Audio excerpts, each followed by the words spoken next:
My name is Gidon Bromberg, and I'm the Israeli co-director of EcoPeace Middle East. And I'm joined today with my colleagues from Jordan and Palestine, Yana Abu Taleb, the Jordanian director of EcoPeace in Amman, and Nada Majdalani, the Palestinian director of EcoPeace in Ramallah.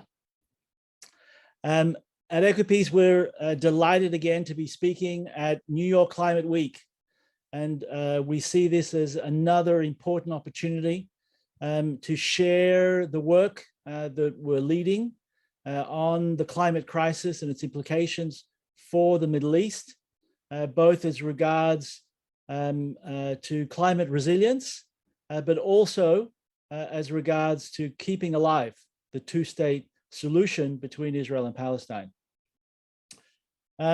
This morning, we're going to share the presentation between the three directors. I'll be starting with this introduction.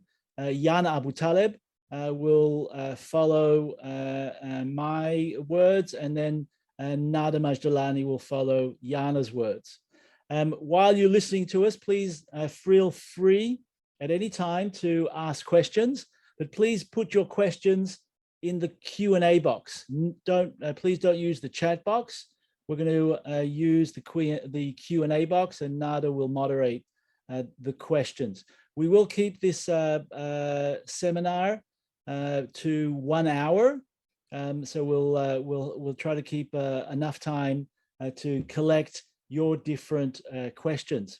For those that aren't familiar, EcoPeace is a very unique organization. We're the only organization, in fact, that exists that is Palestinian, Jordanian, and Israeli together. We're a single organization, a single board. The three directors manage this organization together. And that is unique not only in the environment, but in any field. There is simply no other organization like us. As our name suggests, our organization is focused on both ecology, environment, and peace building. And we think that there's a deep relationship between the two.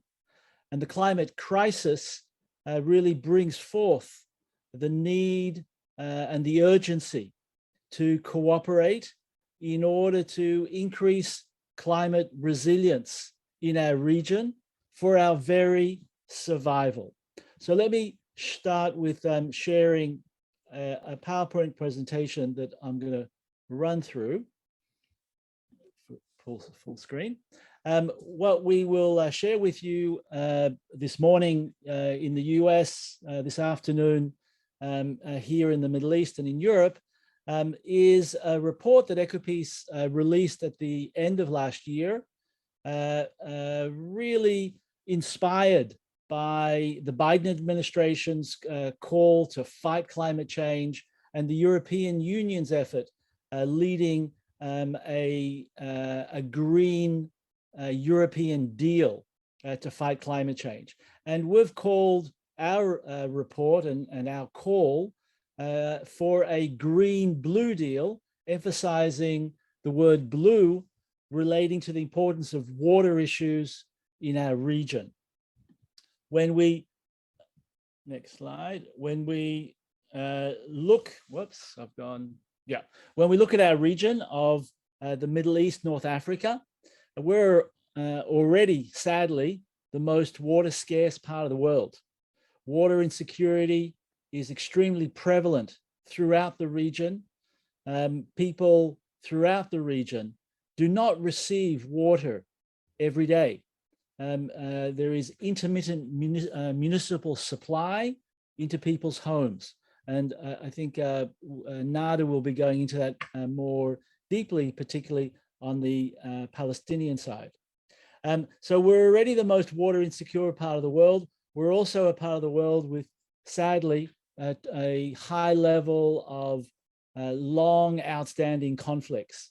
Now, there might not be a direct relationship between water insecurity and the conflicts, but there is an indirect relationship.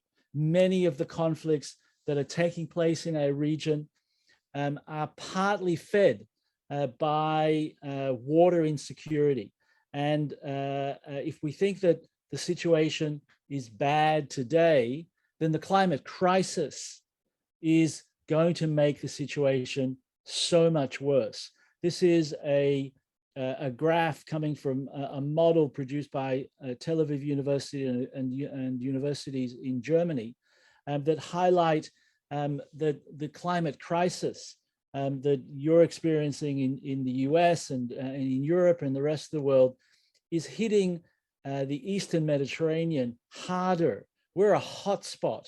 In fact, since the 1950s, we've already seen a over 2 degrees Celsius increase in temperatures, while the rest of the world, while the latest IPCC reports, warn of the disaster of an average 1.5 degree increase in temperature, we're already there. We're already seeing the implications of climate change. And therefore I can say to you that while in much of the world, there's a great deal of climate skepticism, here in the Middle East, at least on this issue, Palestinian, Jordanian, and Israeli water officials are in agreement that climate change is real and climate change is threatening our very survival.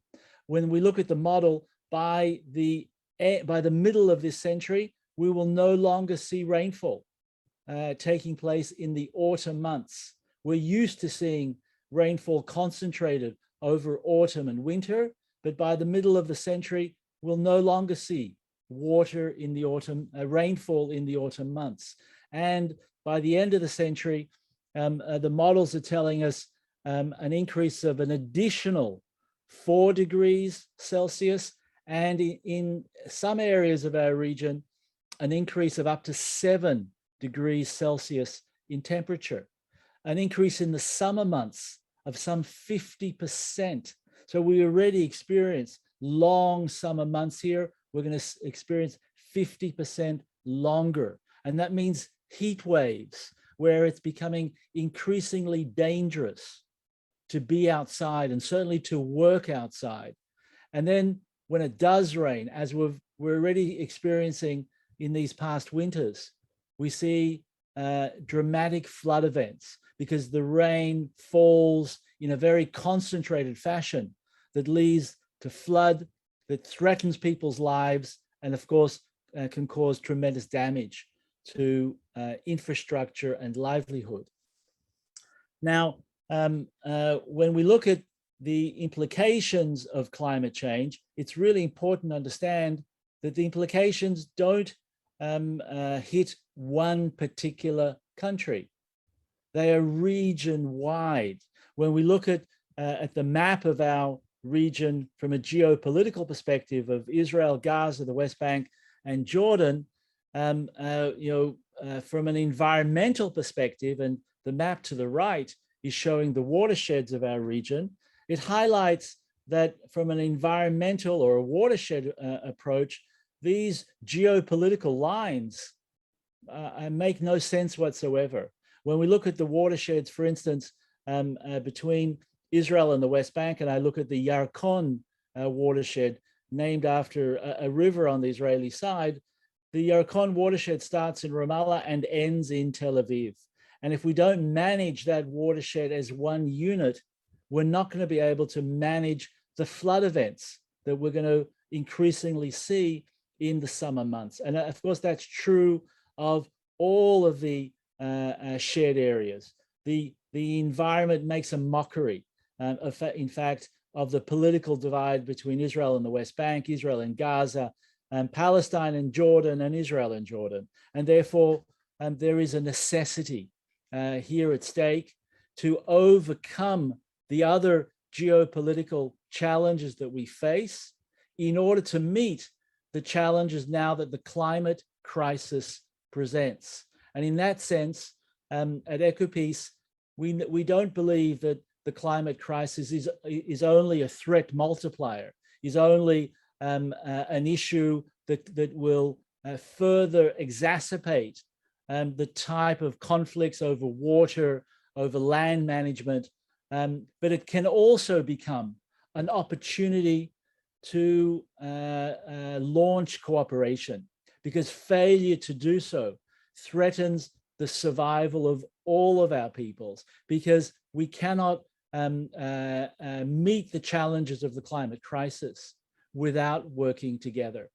Now at EcoPeace Middle East, in our new call called the Green Blue Deal for the Middle East, we adapted earlier work of our organization and developed a report which we invite you to read and to utilize into 4 chapters, looking at 4 concrete issues where we can make real improvement on the ground.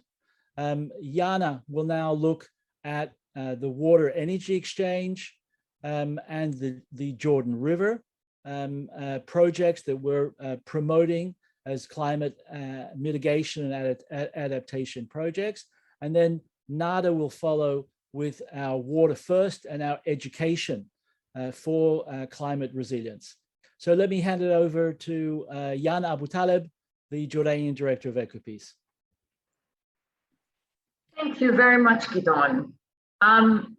So while climate change is seen as a threat multiplier to national and regional security, as we heard from Gidon and as we list in our report, but could be an opportunity to address future challenges, and definitely an underlying theme for regional integration. So the first component of the Green Blue Deal is our vision of a water energy exchange between our countries, which is designed to capitalize on the natural relative advantage of each country and to create healthy interdependencies to enhance regional adaptive capacity and definitely to combat climate change. The project is inspired by the European experience after the Second World War, the coal and steel agreement that was signed between former enemies and helped create the European Union and made war almost unimaginable.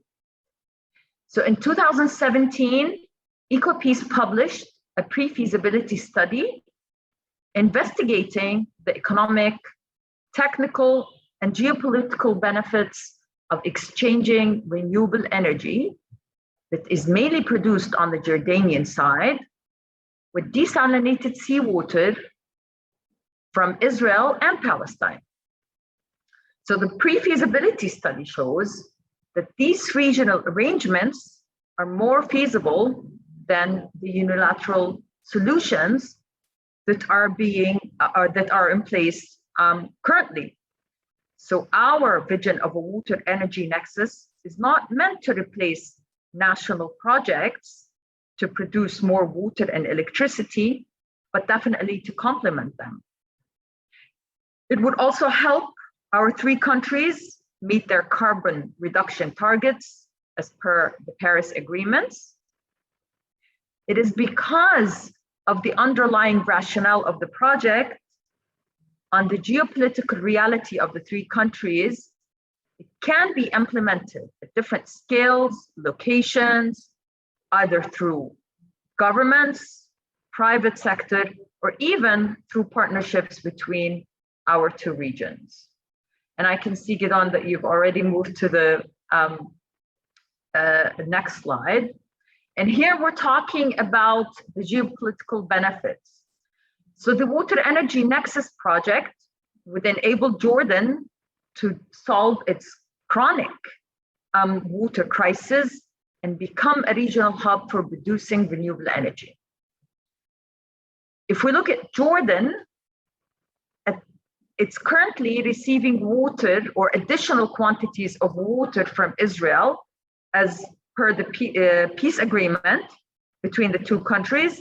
And currently, because of our severe water shortages in the country, in Jordan, has requested to purchase an additional 50 million cubic meters that was approved by the Israeli government. But we also look, no, Gidon, if we can still go back to that slide. We also look at Jordan purchasing additional gas through the private sector from Israel. So by supplying Israel and Palestine, Jordan supplying Israel and Palestine with renewable energy, Jordan would become less dependent on Israel and would help Palestine to diversify its energy sources. And for Palestine, definitely, these arrangements would provide Palestine with extra quantities of water and energy, which would be a step forward towards Palestinian autonomy. The project would allow Gaza to sell desalinated water to Jordan in the south in exchange for Jordanian energy in the West Bank, and become less reliant on Israel and more integrated into the Arab world, which would definitely help Palestine achieve its water rights. If we take the Israeli side, Israeli leadership in desalinating technology would help the country to become connected with the rest of the region through renewable energy arrangements, of course. As Israel is a relatively small country, it does not have the land for mass production of renewable energy, and importing energy from Jordan would definitely help Israel to diversify its energy sector and reduce its carbon emissions at a relatively, or let's say, much cheaper price. Next slide, please. So EcoPeace identified a few locations for the selling of renewable energy from Jordan to Israel and Palestine. EcoPeace also proposed to decision makers that the selling of renewable energy to Israel be through a dedicated line to ensure that what Israel receives is renewable energy rather than a portion of the Jordanian energy mix. As with Palestine, there's already a dedicated line connecting Jordan to Jericho. And the Palestinians are expected to increase their share of energy mix from Jordan through the Jericho line. Next slide, please, Gidon. So as I mentioned earlier, the water trade between Jordan and Israel is already established, and the Water Energy Nexus project aims to expand on that. Jordan is already planning to desalinate water in the south of the country in Aqaba, and to pump that water to population centers, in Amman in the north. But the pumping cost of that water would be high, and therefore would have to continue with the additional purchasing of additional quantities of water from Israel, because the proximity of the Jordanian cities to the Mediterranean reduces the cost per cubic meter, which would be less expensive, but this would be complementary to each other. Next slide, please, Gidon. So implementing the Water Energy Nexus project would allow the allocation of extra quantities of water to the Jordan River and for the rehabilitation of the Jordan Valley, which is the second component that we focus on in our Green Blue Deal report, where we're calling on the Jordan River to be the natural water carrier in the region. In 2015, we published the first master plan, regional master plan for sustainable development in the Jordan Valley, which is designed to identify sources of pollution of the river and boost the economy of the valley and its inhabitants. The master plan identified a set of projects, around 127, that need to be implemented to achieve sustainable development. And EcoPeace has been working both with our governments and the private sector and with international institutions to implement these projects.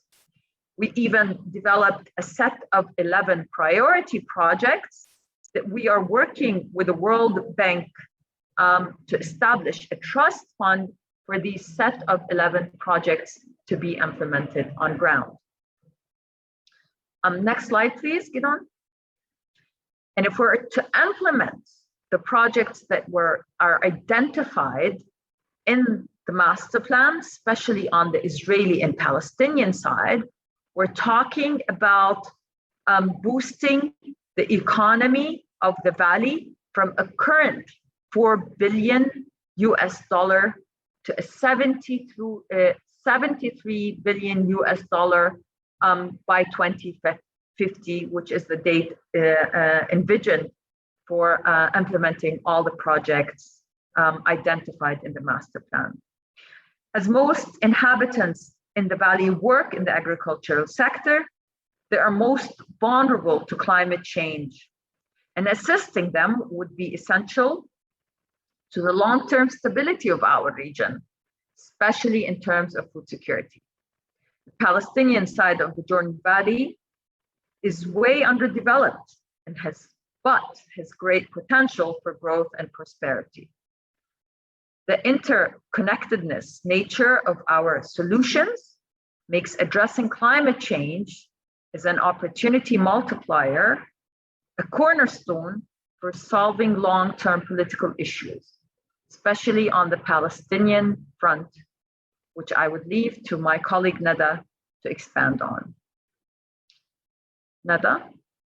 Thank you, Yana. And this brings us indeed to the interesting part of our Green-Blue deal in terms of the geopolitical benefit of the Green-Blue deal, particularly on the Palestinian-Israeli side.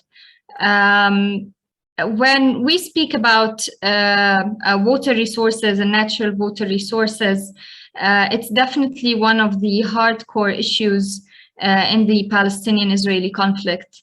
It was assigned as one of the 5 final status issues for negotiations during the Oslo Accords to be put on the final status negotiations table.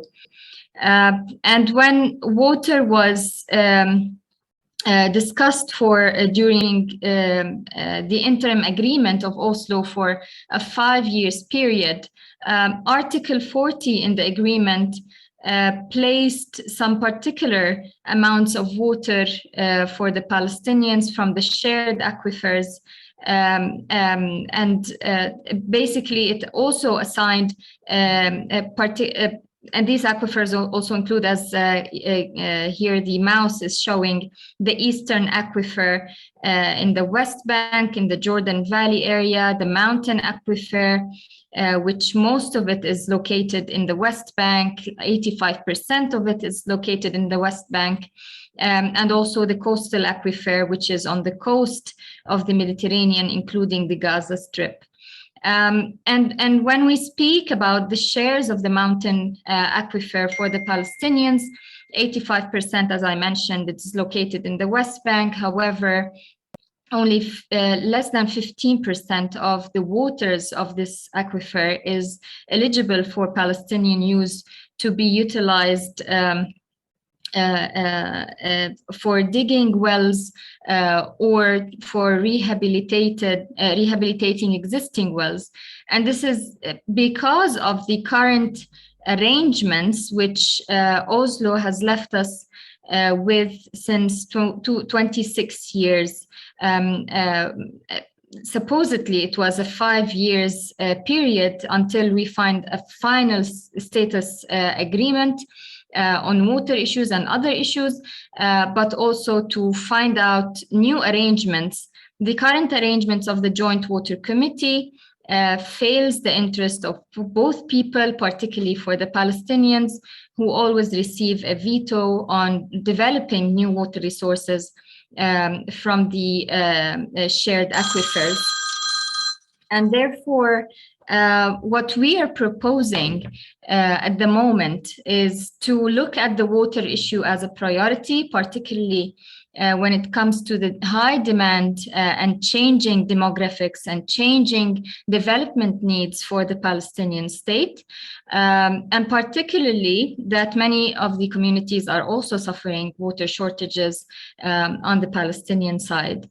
What we propose as a third pillar of the Green-Blue Deal is to prioritize discussing the water issue as a low-hanging fruit and addressing the Palestinian water rights by looking at the reallocation and possible reallocation of natural water resources, particularly that water quantities at the moment has increased, the water pie has increased by the development of non-conventional water resources, including desalination plants and reuse systems, which Israel is basically advancing in their technology. Next slide, please. So to address this issue, as I mentioned, this would resolve intermittent water supply for communities in the West Bank and Gaza. These are real-life photographs from communities across the board, where particularly in the southern parts of the West Bank, in Hebron and Bethlehem, in such summer hot seasons, they receive water once per every 3 months or 2 months from the water network because of the water shortage and unavailability. And they depend on water tankers. Same thing goes to Jordan. Jordan receives also water even in the winter season once every week or 10 days. So it also exacerbates during the summer season. And what the communities have to deal with in that sense is to buy water from private tankers with very high prices, sometimes irregulated or unregulated processes. The quality of the water is unsafe. The price of the water is sometimes even higher than the household income. And when we describe the situation in Gaza, it is even more dire and more terrible, particularly that 97% of the aquifer and the coastal aquifer in Gaza is not suitable for human consumption. And as described in one of the UNDP and UNICEF reports, 2020 was the benchmark where Gaza will be unlivable because of the water situation. Next, please. At the same time, we are not only speaking about shared water aquifers or underground aquifers, we're also speaking about transboundary streams. These are photos of transboundary streams between Israel and Palestine, where sewage water crosses these streams from the West Bank to Israel. And these streams by nature are natural streams where actually stormwater crosses the border. However, because of the inability for the Palestinians to develop and construct wastewater treatment plants for several reasons, we have this situation where transboundary wastewater crosses the border through the green line, and the cost of treatment on the Israeli side gets deducted from Palestinian taxes unilaterally and in untransparent ways of how this is actually calculated. And this creates further animosity between both sides, between the Palestinians and Israelis, in terms of the ability to manage these transboundary streams and exchange appropriate and transparent information of the quantity and quality of these streams. And therefore, there needs to be a change in paradigm in terms of the ability to communicate and to understand how to manage the transboundary streams in between Israel and Palestine. Next, please. The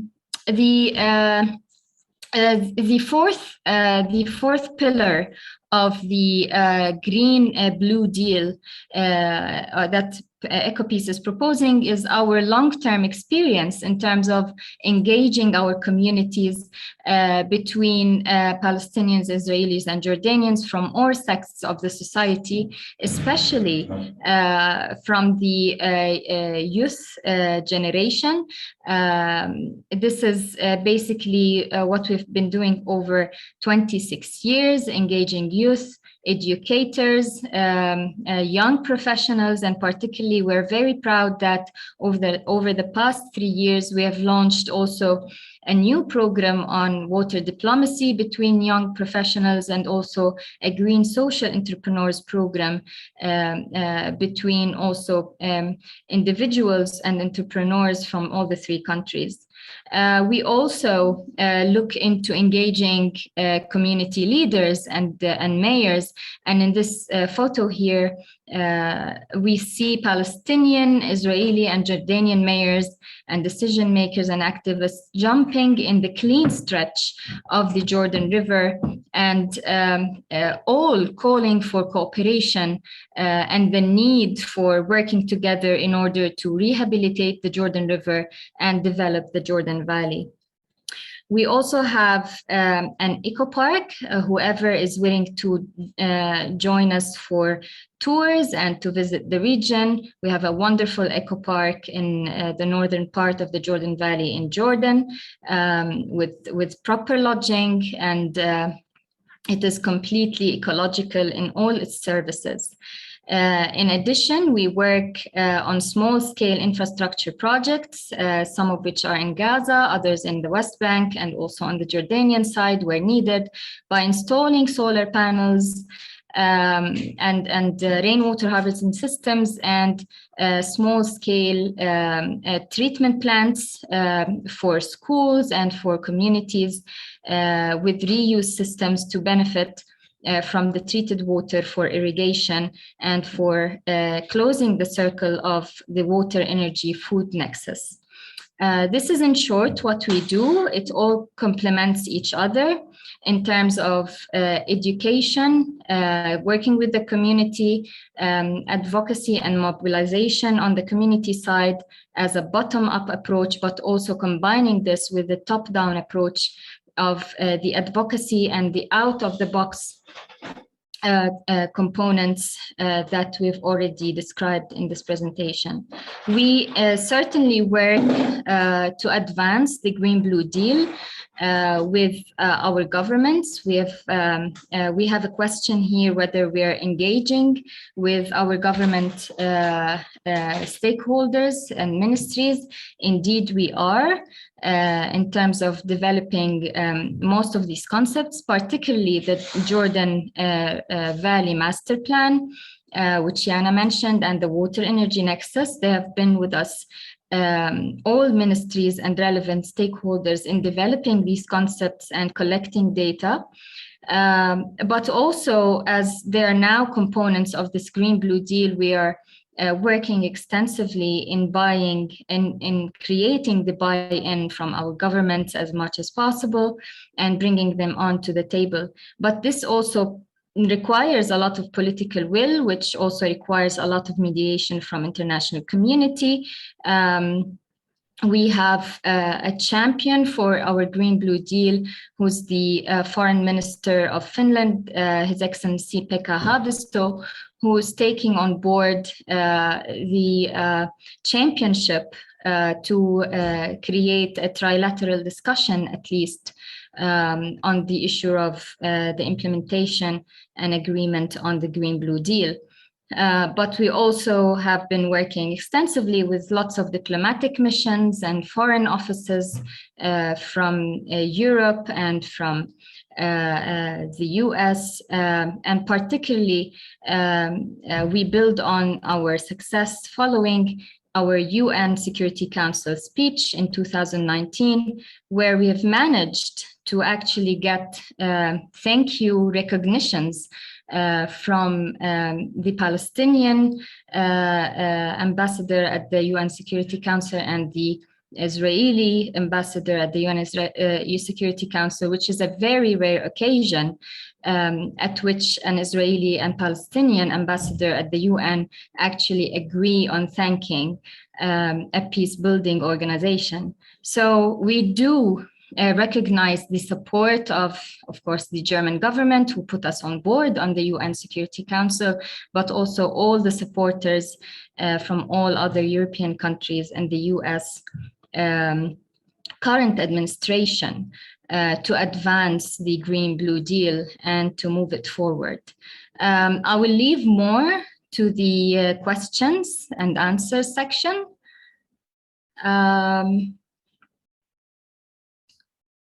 And I believe maybe we can start with more in-depth discussion on how we are engaging with our various governments. I could start with Gidon and Yana, and then I'll take it over. Gidon, you're muted. Thank you, Nada. We are working extensively. So, the responsibility of each director is to work with the respective government. So I'm certainly taking the lead together with my team here in Israel, our government relations officer, Sharon, to work with the relevant ministries in the government of Israel to advance the Green-Blue Deal. And there's no question that the fact that there is a new coalition government in Israel that is truly assisting our efforts to influence and to gain the support of Israeli government decision makers. And let me give you an example. When we first completed the water energy and Nexus study and came out with the idea that Israel would be better placed for her own self-interest and for regional geopolitical interests that Yana outlined, to be buying renewable energy from Jordan, because the Negev, which looks like a vast desert area, is actually captured. Half the Negev is military training grounds in Israel, and the other half are declared nature reserves. So Israel is somewhere between 7 to 9% of its electricity is coming from renewable sources, even though Israel has declared its target of 30% renewables by the end of this decade. When we started our efforts with the government of Israel, there was a lot of skepticism, a lot of concern. Can we really rely on a neighboring state, given the regional animosity? And we've seen, both in the early government, but in particular with this new government, a complete change in mindset and an understanding that because of the climate crisis, there is a need to strengthen resilience on all sides, because failing to see that resilience on one side threatens national security interests of all. And therefore, there is a greater willingness to be dependent, in this case, increasingly on Jordan for renewable energy, to meet more of Israel's commitments to Paris, understanding that also strengthens the ability of Jordan to be more dependent on manufactured water from the Mediterranean. And creating that healthy interdependency is critical to the long-term interests of our region. And that broader understanding is today being espoused by the Foreign Minister Lapid, by the Minister of Environment, Tamar Zandberg, or the Minister of Regional Cooperation, and the Minister of Energy and Water in Israel. So let me turn it over to Yana. Yana, if you could also speak about the position of the Jordanian government from the Green Deal as well, and include it within your answer. Yes, thank you, Nada. So let's start maybe with the way we're doing it. As Gidon said, each of us is really working closely with our respective governments, meaning the different ministries, because we are talking about 4 different components. So we are trying, for example, for the water energy nexus, we're definitely trying to work on building that higher level political will that is needed in order for such an arrangement to happen and for renewable energy to cross the border to Israel. Since already, you know, the electricity is crossing the border with Palestine. So we're working closely with the Ministry of Energy, the Royal Court on the Jordanian side, the Prime Minister's office, and the private sector. And so for the water energy nexus, there is that willingness, let's see, and we can, that we are seeing for that exchange to happen. And there are negotiations being held, let's say, between the relevant parties and the private sector. For the Jordan River part, we've been always working on the Jordan River rehabilitation with the Ministry of Water and Irrigation, and specifically with the Jordan Valley Authority, who are very supportive and have endorsed the master plan and the implementation of the identified projects in the master plan. And we continue to work with them step by step in order for us to achieve sustainable development. But of course, also with the private sector to be able to implement some of those projects that can be handled through either private sector alone or through creating those partnerships between the private sector and the government. It's not easy to be getting that full support, but like I said, since it's different components, we see a lot of interest from the different ministries, from different officials, in order to move this forward. And maybe with this, Nada, I hand on to you for the Palestinian position. Thank you, Yana. Indeed, we've been discussing with several entities on the issue of the Green-Blue Deal and several officials and former officials. We do have some sort of support to push forward this agenda because it comes out with several benefits for the Palestinian people, at least on the short-term side in terms of improving the water and energy security and sovereignty and diversification of resources, but also improving access to water to Palestinians on the long term when discussing the issue of water rights for the Palestinians. This definitely brings interest to the ears of politicians and water experts who have been frustrated over the years from the dire situation in the water sector and the lack of advancement on the political side. This definitely also puts Palestine in the realm of action internationally and regionally over climate change. And it shows also the willingness of Palestine that is, and the Palestinian leadership, that they're coming with open hearts and minds towards water diplomacy and climate diplomacy.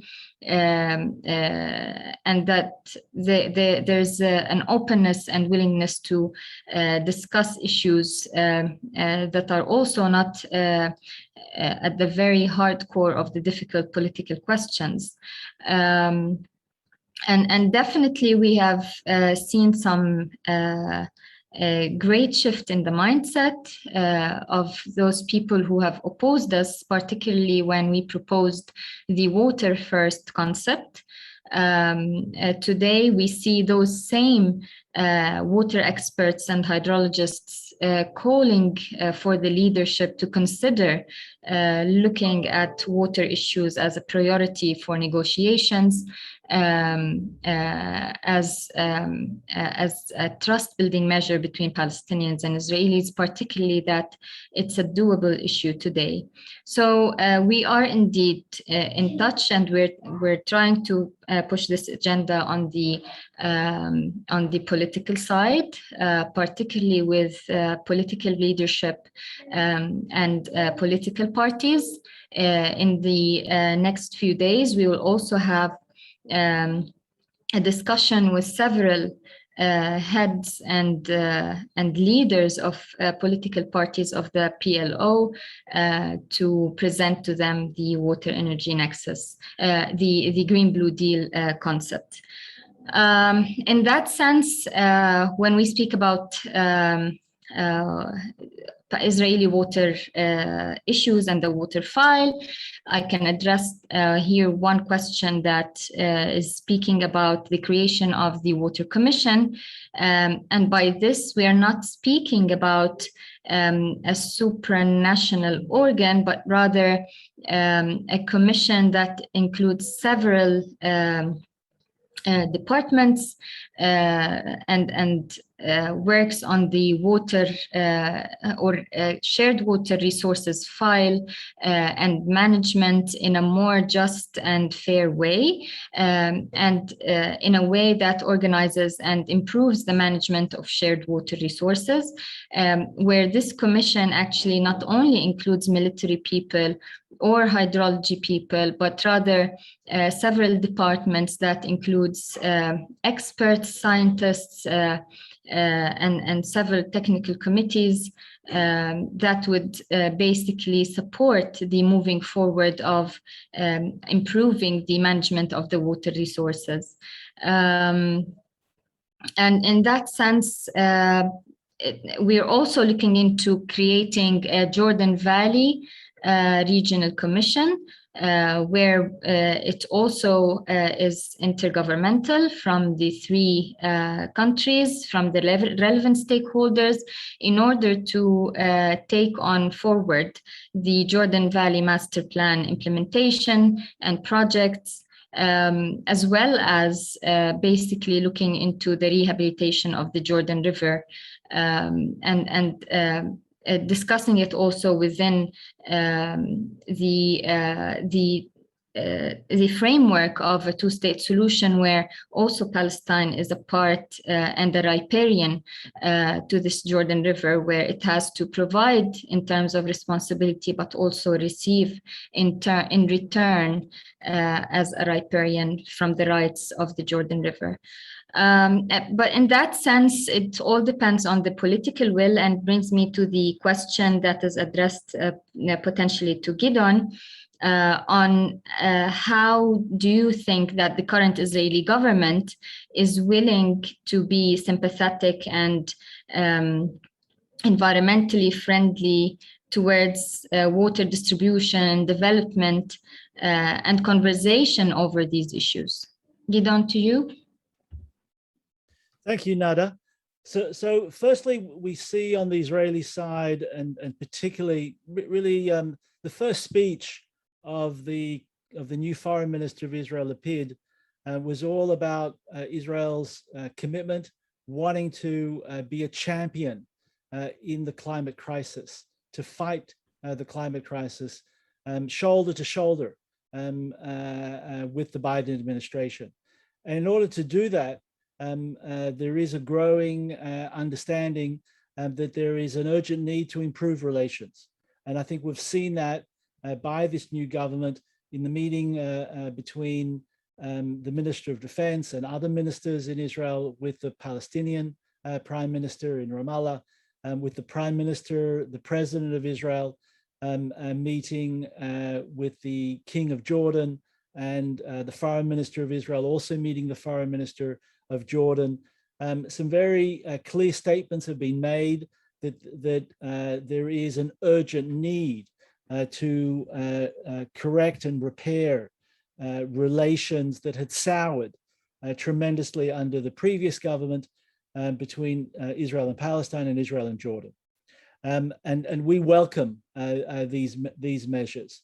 We think that words are not enough, and now the Green-Blue Deal is all about transforming those words into policies and into action, and that's where we are hopeful, but we're not naive. We know that there needs to be increased international interest in moving forward on a green-blue deal, and for that reason, we're calling on the creation of a coalition of the willing, a coalition of foreign ministers, climate ministers from around the world to assist the three governments, the government of Israel, Palestine, and Jordan, to implement the types of policies that we're calling on.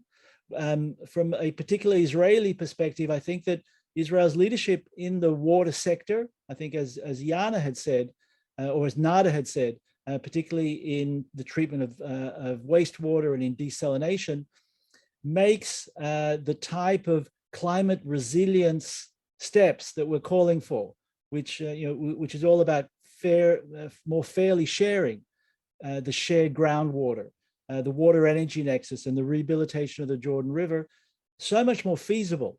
Because when the Oslo Accords were negotiated back in 1994-95, the cost of desalination was $2 a cubic meter.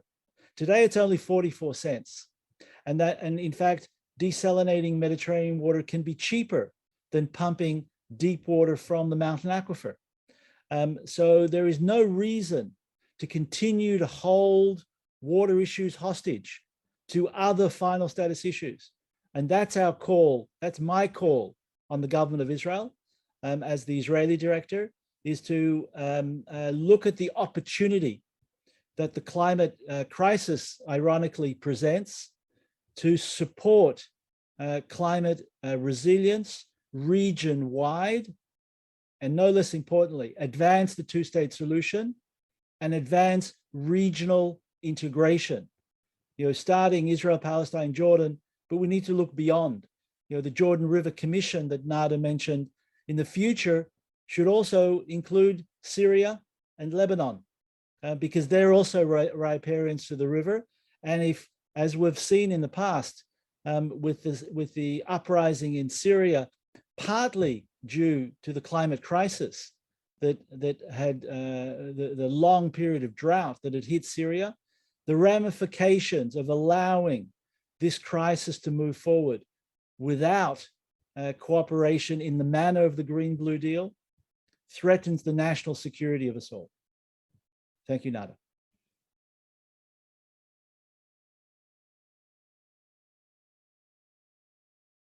You're muted, Nada. Sorry, thank you, Gidon. This particularly answers several other questions that we already had in terms of the role of international players in the Middle Eastern cooperation, but also particularly the Biden administration in terms of its particular role here. And this brings us maybe further to the role of these basically international players is not merely to show a nice gesture, as here one of the comments mentioned, but rather to really push forward this agenda on practical basis and implementation to achieve ecological and peace-building objectives. And when we look at these roles, we tend to give each player an area which they feel most comfortable with and feel that they can contribute most to achieving a particular goal of one of the four pillars and sections of the Green-Blue Deal in terms of the interest and ability of each player within these specific areas. And especially when it comes to implementations on ground and things that would show that cooperation as a model is the way forward. And when we speak about, for instance, the third or the second pillar, which is the Jordan Valley Master Plan and cooperation over the Jordan Valley Sustainable Development, we address particular projects on ground, which would require the cooperation between the three governments and three parties, but also requires the chip-in of international players to move things forward. And in that sense, my question to you, Yana, this is one of the questions that we've received, is that if you can tell us more about the projects that are proposed in the Jordan Valley, and perhaps what is the way forward towards achieving them, and what would international community players would help to achieve this goal? Thanks, Nada. So as I mentioned during my part of the presentation, the master plan identifies around 127 projects that need to happen on the Jordanian side and the Palestinian side, and definitely regional projects with the cooperation of all three sides together. The master plan and the way we put it together was based on 7 strategic objectives. Not only looking at more water flowing into the river and the rehabilitation of the water flow, but looking at achieving sustainable development. So the 7 strategic objectives are addressing projects all the way to do with from pollution control to sustainable agriculture, sustainable tourism, proper infrastructure, sustainable energy, and each strategic objective identifies a number of projects that need to happen to achieve sustainable development. But we know that this is a long-term plan. It requires lots of financial resources, around $4.5 billion to achieve. And that's why at EcoPeace, we identified that part of those projects can happen with the help of the international community through establishing a trust fund with the help of which would be managed through the World Bank, that would include donor money, definitely to, and the projects that we identified with the help of or with the consultation of our government are really big mega projects. For instance, to do with pollution control and the need for sanitation and sewage networks, especially on the Jordanian and the Palestinian side, in order to remove all the pollutants from the Jordan River. But also looking at the possibility of a lot of those projects, looking at achieving also a nexus between the water, energy, and the food. A lot of those projects can be implemented with the help of the private sector, or the private sector has vested interest because it makes economic sense to be investing in these projects. So at EcoPeace, we also took it to a different level, and we're helping create business cases for a lot of those projects on the Jordanian Palestinian side, and definitely regional projects that the private sector could implement on their own. And maybe we could share a link to our regional master plan that lists all the different projects, or it can be found on our website as well. So I hope I answered that question, Nada. Thank you, Yana. Definitely our team will help us put that on the chat box or the Q&A box. I think we've reached our limit. We're almost done in terms of time. I would leave it maybe for the last couple of sentences to you, Gidon, in order to wrap this up, if you have anything to add.